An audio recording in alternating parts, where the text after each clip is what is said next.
Bonjour, nous recevons aujourd'hui Kervin Speer. Kervin Speer, vous êtes à Marseille, nous sommes à Paris au siège de la Fondation Charles de Gaulle. Nous allons parler de votre livre qui vient de paraître, Monsieur Romain Gary, et qui est consacré à une partie de l'œuvre de Romain Gary, de sa carrière, qui est cette carrière diplomatique qu'on connaît finalement beaucoup moins bien que le reste. Cette période, 4 ans, pendant lesquels il a été consul général de France à Los Angeles. Et c'est une période, vous le dites, de bascule dans sa vie. Tout à fait, Philippe Bouillot. Ce sont des années absolument charnières, des années absolument charnières pour l'histoire contemporaine et l'histoire moderne d'abord, puisque on est à la fin des années 1950, la France bascule de la quatrième vers la cinquième République, l'Amérique tourne la page de l'après-Seconde Guerre mondiale, et bientôt avec Kennedy, c'est un souffle de liberté qui va souffler sur le pays. Et ce sont plus encore des années de bascule pour un homme, pour Romain Gary, qui arrive à 41 ans à ce poste protocolaire de consul général de France à Los Angeles. Et il arrive avec un roman dans sa besace, Les Racines du ciel, dont il n'a pas encore achevé la correction des épreuves. Il cherche encore un titre à cet ouvrage.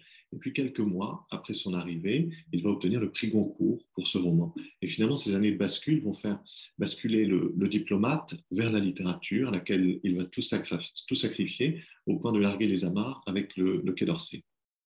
Et il arrive avec son épouse, qui est une écrivaine britannique, Leslie Blanch, qui avait beaucoup de succès à l'époque, qu'on a un peu oublié. Et quand il part, c'est la fin de ce couple atypique. Il a fait la connaissance de Jean Seaver, qui est toute jeune, et avec laquelle il va passer beaucoup d'années un peu orageuses tout de même. La présence de Leslie Blanch est absolument fondamentale pour comprendre ces années de formation, Absolument. puisqu'elle n'est de 10 ans son aînée. C'est une écrivaine accomplie, dirons-nous, alors que Romain Gary, lorsqu'il arrive à Los Angeles, a en quelque sorte une œuvre qui est dans l'ombre de celle de son épouse. Elle va d'ailleurs regarder ses manuscrits par-dessus son épaule, corriger quelques formules, surtout lorsque Romain Gary va s'essayer à l'écriture directement en anglais avec Lady Hell en 1958. Donc le rôle de Leslie Blanch dans ces années de formation est absolument fondamental.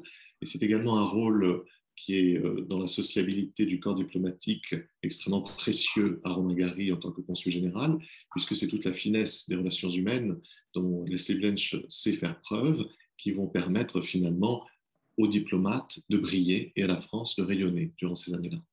Et elle lui fait rencontrer énormément de gens, beaucoup d'artistes viennent au consulat, et c'est effectivement un moyen pour Romain Gary d'affirmer la présence de la France.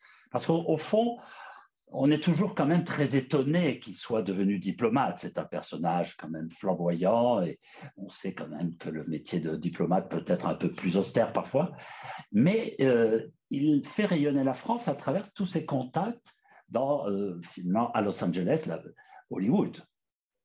Il est rentré par la petite porte dans la diplomatie au sortir de la Seconde Guerre mondiale, puisque le Quai d'Orsay avait un double impératif. D'abord, de pourvoir aux emplois qui avaient donné lieu à une forme d'épuration administrative, puisqu'il y avait beaucoup de cadres du Quai d'Orsay qui s'étaient compromis sous Vichy. Et le deuxième impératif était, dans le cadre du rétablissement des relations diplomatiques, de nommer de nouveaux diplomates pour maintenir des liens avec ces pays avec lesquels les liens avaient été rompus, et également les nombreuses organisations internationales qui sont nées à l'issue de la Seconde Guerre mondiale. Et donc, c'est le cadre complémentaire, un mode de recrutement assez marginal qui a permis à Romain Gary d'intégrer le Quai d'Orsay, où il sera resté pendant une quinzaine d'années. Mais il est vrai que lorsqu'il arrive comme consul général de France à Los Angeles, les portes des studios ne sont pas ouvertes d'habitude aux représentants des pays étrangers, et c'est véritablement sa casquette d'écrivain et toute la finesse des relations sociales dont nous parlions il y a un instant, dont Leslie Blanch savait faire preuve, qui ont permis d'ouvrir grandes ouvertes les portes des studios et de négocier directement avec la 20th Century Fox une adaptation de son roman Les Racines du ciel. Et aussi quand même de vanter la politique de la France. N'oublions pas, et dans cette maison on y est particulièrement sensible évidemment, que Romain Gary est un compagnon de Libération, c'est un gaulliste passionné, et donc dans cette période sensible, dans cette période de bascule, comme vous l'avez dit, il assure d'une certaine manière la défense du général de Gaulle auprès des Américains, et c'est quelque chose auquel le pouvoir gaulliste est très sensible dans ces années-là. Tout à fait. Et je dirais même qu'il le fait en s'affranchissant quelque peu du devoir de réserve, puisqu'il le fait dès avant le retour du général de Gaulle en mai 1958. Lorsque l'on s'intéresse aux dépêches qui sont conservées dans les archives diplomatiques, on voit véritablement la ferveur du compagnon de la Libération, Romain Gary, qui pointe sous la plume du diplomate. Et on sent véritablement une impatience face à tous les atermoiements de la 4e République. Rappelons-le, un gouvernement change tous les 6 mois entre 1946 et 1958. Et la véritable permanence de l'État se fait par l'administration et à l'étranger par l'administration des affaires étrangères. Donc le rôle du diplomate Romain Gary est absolument fondamental pour assurer une permanence de l'État et pour faire rayonner la France au-delà des cénacles habituels dans les sphères d'influence américaines et en particulier au sein des studios de Hollywood. Et alors justement, en dehors de ce côté de représentation publique et de propagande d'une certaine manière, enfin, quel diplomate était-il? Parce que vous écrivez plusieurs fois, enfin, en tout cas à la lecture de votre livre, on a l'impression qu'il s'ennuie souvent. Alors, il était un diplomate extrêmement aguerri à l'art de la dépêche. Et si vous me permettez de revenir un petit peu dans ses postes précédents, il est important de citer que avant Los Angeles, où il est chef de poste, où il a un rang protocolaire, Romain Gary a été pendant de nombreuses années secrétaire d'ambassade et rédacteur en administration centrale.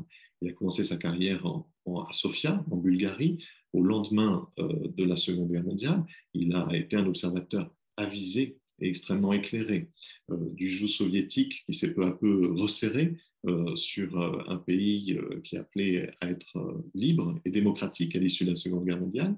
Il a été également en poste à la direction d'Europe, qui constituait là encore un avant-poste d'observation de ce qui se passait en Europe de l'Est.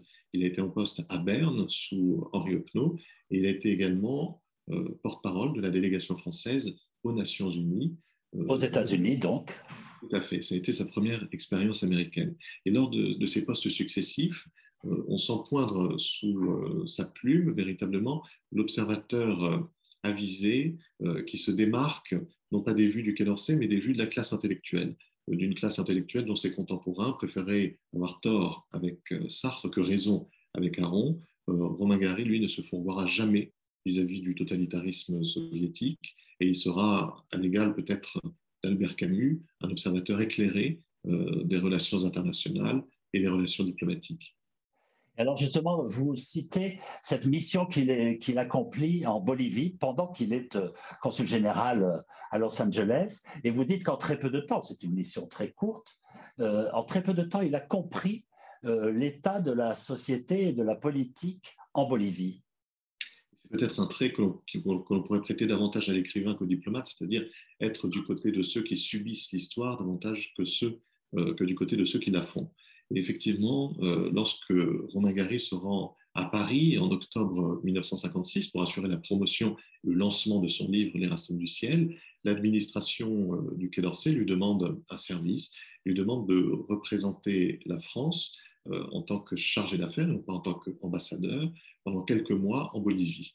La situation est très délicate, d'abord pour les relations internationales, puisque les nations de l'Amérique du Sud jouent un rôle d'arbitre extrêmement important lors des votes aux Nations Unies sur des enjeux qui ont trait à des enjeux de souveraineté, en particulier lors des questions qui sont abordées sur la politique africaine de la France et sur la situation de l'Algérie, qui sont alors 3 départements français, et également une situation extrêmement sensible au sein même des frontières boliviennes, puisque la situation est explosive en réalité.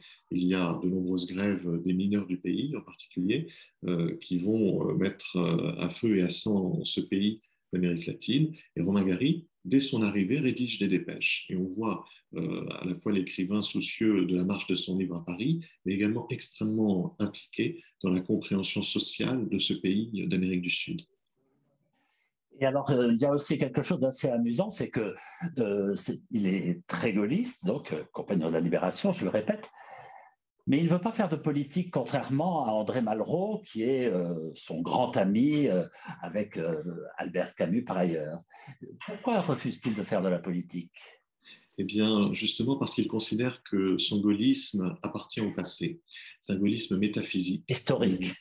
historique et métaphysique, comme il le cite à plusieurs reprises dans les textes dans lesquels il rend hommage au général de Gaulle, mais il considère que dès lors qu'il se traduirait dans un gaullisme politique, ce serait en quelque sorte fourvoyer un idéal de la France libre. Et Romain Gary a une conception extrêmement précise, extrêmement ferme de la France libre. Il le dit lui-même, être un Français libre, c'est être un irrégulier et c'est être un insoumis. Et c'est pour cela qu'il n'a jamais pensé à se convertir au gaullisme de gouvernement, quand bien même il est maintenu des liens extrêmement précieux et extrêmement sensibles avec un personnage tel qu'André Malraux, dont il était extrêmement soucieux de la lecture à chaque fois qu'il achevait un Et de l'admiration. Il avait une véritable admiration. Malraux il cherchait l'admiration de Malraux pour lui-même. Enfin, il était attentif à ça. Il cherchait son assentiment également lorsqu'il écrivait des textes. Et Malraux demandait quelques services. Parfois, Romain Gary lui a demandé de relire la version anglaise des Mémoires de guerre du général de Gaulle, dont le premier tome paraît en 1954. Donc on est véritablement dans la période de traversée du désert. Et on voit que finalement, Romain Gary, il consent. Il consent à relire la plume du général de Gaulle traduite par un traducteur anglais. Mais comme il l'écrit dans ses correspondances à Henri Hoppenot, qui est un ambassadeur qui a joué un rôle extrêmement important. Au mentor. Il est en quelque sorte le mentor de Romain Gary. Il trouve le texte extrêmement lointain et il ne croit pas au retour du général de Gaulle. Et pourtant, il interviendra 2 ou 3 ans après cette aventure éditoriale des Mémoires de guerre. Et vous citez une phrase qu'il dit, je crois précisément à Malraux, en 1956, dommage que le général ait l'âge qu'il a, il ne pourra pas revenir aux affaires. Dommage que le général de Gaulle n'ait pas 10 ans de moins. Et 2 ans après, il était au pouvoir. Mais alors, il y a des choses amusantes aussi, c'est qu'en fait, il rue souvent dans les brancards, ce diplomate, pas tout à fait, ce diplomate insoumis, comme vous disiez. Et il a, au fond, pas mal de difficultés avec l'ambassadeur de France à Washington, Maurice Couve de Murville. Évidemment, ce n'est pas tout à fait le même profil. Et ensuite, Hervé Alphand. Alors, il a croisé la route de Maurice Couve de Murville durant 6 mois, les 6 premiers mois où Romain Gary est en poste à Los Angeles. Et il est vrai que leurs parcours sont assez différents. Et le rôle de Maurice Couve de Murville sera sans doute assez important par la suite, puisque nommé ministre des Affaires étrangères du général de Gaulle, il se serait opposé à une promotion de Romain Gary, quand bien même il ait fait œuvre de propagande gaulliste en quelque sorte, puisqu'il est allé au-delà de sa mission de consul général de France à Los Angeles en écrivant par exemple des textes pour Life Magazine, pour expliquer qui était à la demande de Georges Pompidou. À la demande d'un certain nombre de réseaux gaullistes, tout à fait. Et là, c'était dans un cadre absolument officiel. Donc Romain Gary met en jeu en quelque sorte sa caution d'écrivain au-delà de la France libre, au-delà de la diplomatie, pour expliquer à l'opinion publique américaine qui est le général de Gaulle, mais il n'empêche, cela ne suffit pas. Il a une étiquette, effectivement, on pourrait dire libertaire, qui effectivement le marque fortement et qui ne fait pas de lui un écrivain conventionnel et ni même un diplomate tout à fait classique.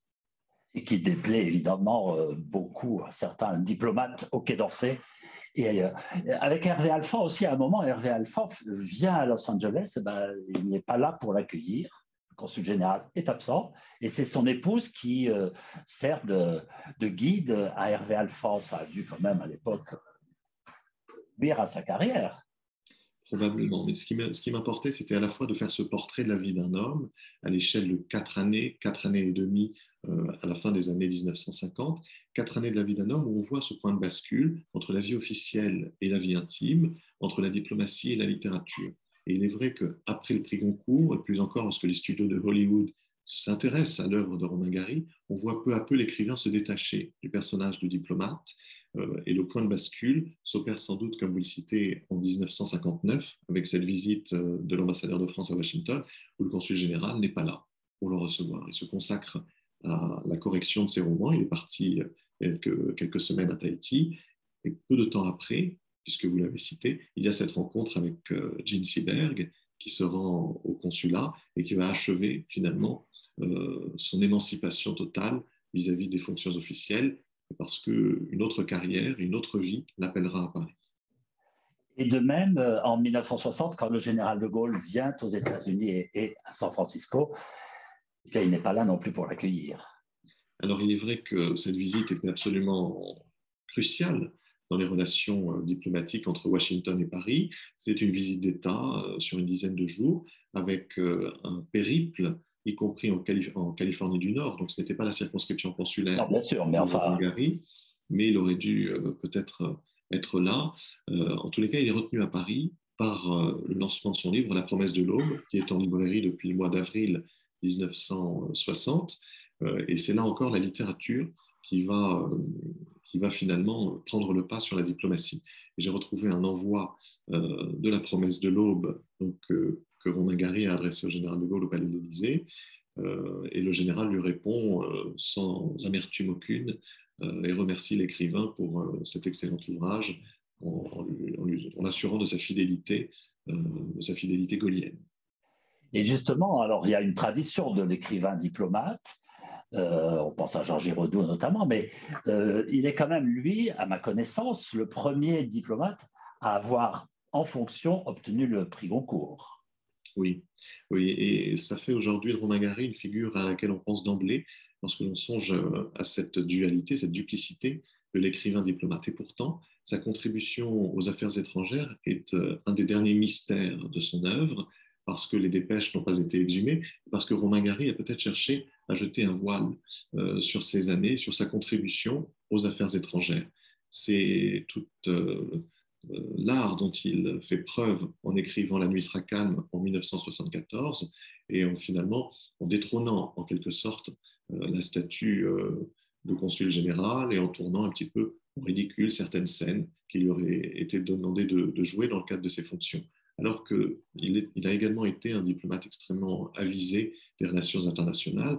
La visite de Khrouchtchev, par exemple, en 1959 à Los Angeles, démontre toute la perspicacité de son analyse dans les relations internationales. Et il perçoit tout à fait, dans des dépêches extrêmement éloquentes, et il le décrit, il perçoit tout à fait ce match de boxe, dit-il, qui va se jouer entre Eisenhower et Khrouchtchev, un match de boxe qui ne départira pas deux grands champions, simplement un match de boxe qui visera à tester les muscles de l'adversaire. Et il y a chez Romain Gary en permanence une dualité, une duplicité comme on veut. Et quand il arrive à Los Angeles, sa biographie est un peu corrigée. On dit qu'il est né à Nice. Et en réalité, il n'est pas né à Nice, il est arrivé assez jeune, mais il était né à Vilno, c'est-à-dire Vilnius, si je ne m'abuse. Tout à fait. L'administration des affaires étrangères a réécrit la biographie du consul général de France à Los Angeles, nouvellement nommé, pour ne pas faire de vagues, semble-t-il, puisqu'on est encore dans des années de macartisme, de chasse aux sorcières, extrêmement les Américains, la population américaine, mais également les services de renseignement sont extrêmement méfiants de tout ce qui a trait à l'Europe de l'Est.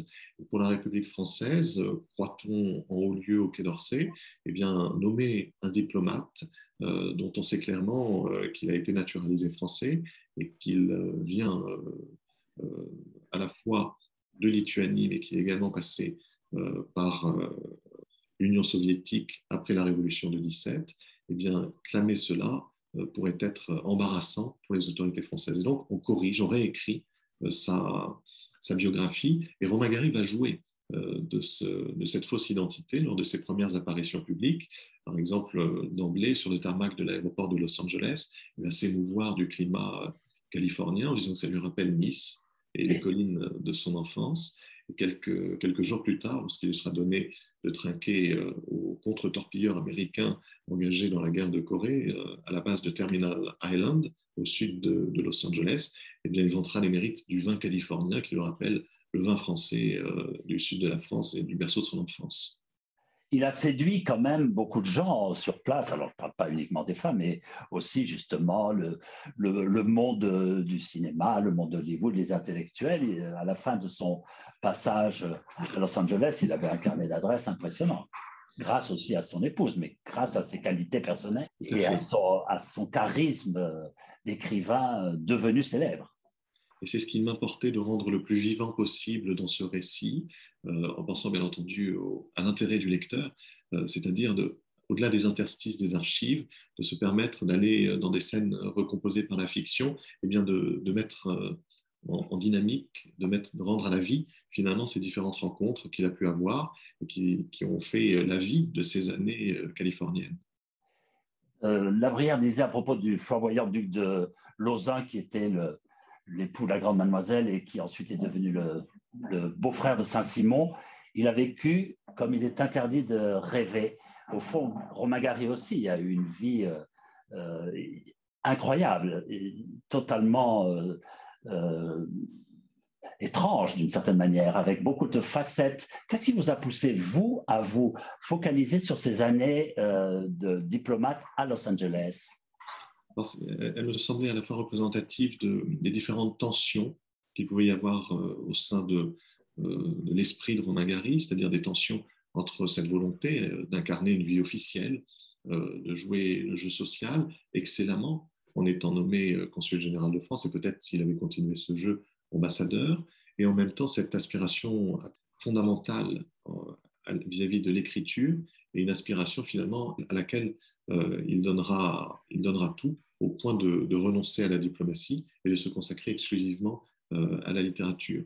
Et il me semblait que aborder ces tensions-là dans la France des années 1950, en mettant en résonance les interrogations dont Romain Gary pouvait faire l'objet, dans un réseau de sociabilité intellectuelle, avec la présence d'Albert Camus, qui est extrêmement importante, celle d'André Malraux également, la famille Gallimard, et bien tout ça, tout cet imaginaire dans la France des années 50, partagé entre un tableau américain et très hollywoodien, et puis en même temps un microcosme parisien, tout cela me semblait résonner de manière très forte, et c'est en pensant toujours à l'intérêt du lecteur, à rendre le récit le plus vivant possible, que j'ai finalement condensé ces différentes tensions sur un récit de 300 pages à peu près, et qui prend pour décor à la fois la France et l'Amérique dans cette période charnière pour les relations diplomatiques. Vous êtes édité chez Gallimard, qui était effectivement l'éditeur de Romain Gary. Tout à fait, c'est le même imaginaire, c'est l'imaginaire de la NRF, d'Albert Camus, qui était le lecteur de Romain Gary.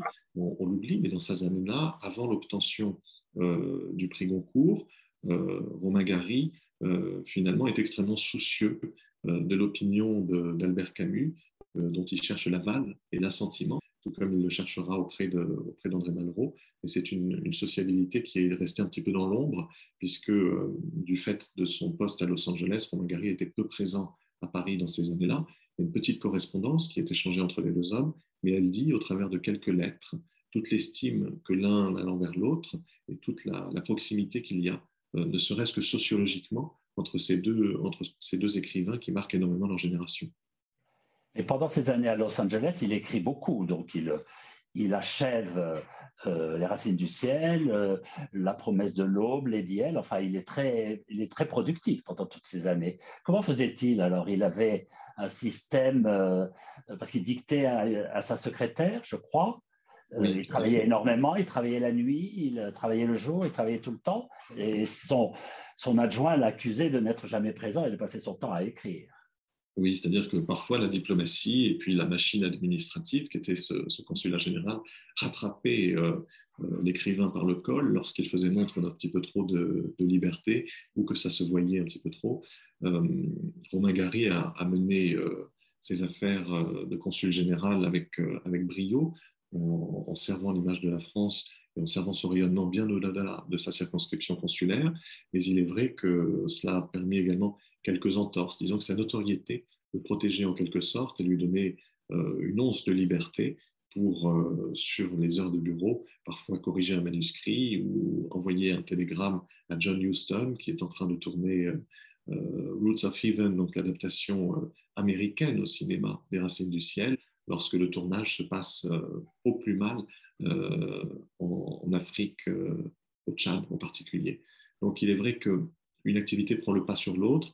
Comment Romain Gary écrivait-il? Il écrivait tôt le matin dans son bureau de consul général, et il avait loué, pour avoir un peu plus de liberté, un studio du côté de Laurel Canyon, non loin du consulat général, et qui lui permettait d'avoir davantage de liberté plutôt que dans cette résidence qui était un petit microcosme français en terres américaines, mais qui lui donnait finalement à être sous l'emprise de sa fonction diplomatique. Et il consacrait tout son temps libre, en vérité, ses soirées et ses week-ends à écrire pour le cinéma ou pour la littérature. Il y a aussi un personnage qui compte beaucoup dans cette période, c'est sa secrétaire Odette de Benedictis. Tout à fait, il était extrêmement important dans l'itinéraire de Romain Gary, dans ses années de formation et d'émancipation, de rendre hommage aux personnages plus secondaires auxquels on ne pense pas forcément et qui sont pourtant là. Et la relation entre Romain Gary et Odette de Benedictis révèle aussi la grandeur de Romain Gary vis-à-vis de cette jeune femme pour qui il a beaucoup compté. Odette de Benedictis a été la secrétaire des consuls généraux successifs entre les années 50 et le début des années 90. Donc elle a vu après Romain Gary également beaucoup de chefs de poste. Et elle, puisque je l'ai rencontrée à l'occasion de l'écriture de ce livre, elle m'admettait combien Romain Gary comptait par son entre-gens, pourrait-on dire, mais plus encore par son brio et par sa réputation. Combien il comptait et combien il avait fait pour le rang de la France en Californie du Sud. Et elle croit en lui, elle lui dit, vous aurez le prix Goncourt. Et elle fait à Paris, si vous avez le prix Goncourt, vous m'offrirez un vison. Et il tient parole quand il reçoit le prix Goncourt pour Les Racines du ciel. Tout à fait. Et c'est le premier mot que Odette de Benedictis lui lance sur le perron du consulat général de France, lorsque Romain Gary revient de son petit séjour d'abord à La Paz. Auréolé de gloire. Auréolé de gloire lorsqu'il revient à Los Angeles avec le prix Goncourt. J'ai tenu mon pari. Et il lui offrira un vison et il lui dédicacera avec une très belle dédicace qu'il adresse à cette chère et irremplaçable secrétaire. Il lui dédicacera Les Racines du ciel. Et Romain Gary a aussi la particularité, mais ça c'est devenu connu maintenant, d'être le seul à avoir obtenu 2 fois le prix Goncourt, puisque on l'a attribué sans savoir à l'époque que c'était Romain Gary qui tenait la plume, à Émile Ajar. Tout à fait, 20 ans plus tard. Et ce qui est fascinant, la dualité déjà. C'est de voir dès 1956, donc dès avant l'obtention du prix Goncourt, c'est de voir peut-être la prescience de Romain Gary qui s'ouvrait auprès d'Odette de Benedictis en lui disant c'est incroyable, cette règle inique qui veut que si on a une fois le prix Goncourt et que l'on compose un livre encore meilleur, et meilleur parmi tous au sein d'une rentrée littéraire, on ne puisse pas l'avoir une deuxième fois. Et il l'a eu 2 fois. Il l'a eu 2 fois. Bien, je vous remercie beaucoup. Donc, je rappelle le titre de votre livre, Monsieur Romain Gary, consul général de France, et c'est sous-titré 1919 Outpost Drive, c'est l'adresse du consulat général de France à Los Angeles. Kervin Speer, merci beaucoup. Merci infiniment, Philippe Gouillot.